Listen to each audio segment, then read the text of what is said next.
ములక్కాయ పులుసు ఉంటుందండి. ఇది కుక్కర్లో వేసాను ఎందుకంటే తొందరగా అయిపోతుందండి. మా వారు బయటికి వెళ్తున్నారు, అర్జెంటుగా వెళ్ళాలి అన్నారని కుక్కర్లో వేస్తున్నా.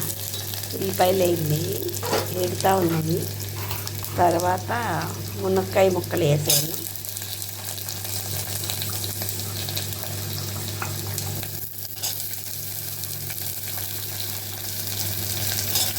ఇది కొంచెం మగ్గిన తర్వాత ఉప్పు కారం పసుపు వేస్తానండి.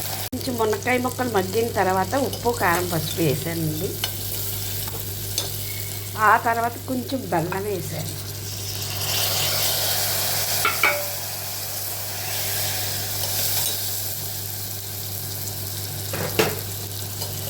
బెల్లం కూడా ఇలా మగ్గుతూ ఉందండి. అప్పుడు కొంచెం చింతపండు రసం వేసాను.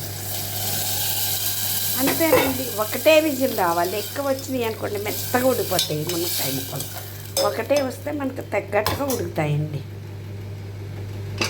ఉడికిన తర్వాత చూపిస్తాను. అంతే అండి, మునక్కాయ పులుసు రెడీ అయిపోయింది. చూసారా బాగుందా? మీరు కూడా చేసుకోండి, బాగుంది కదా.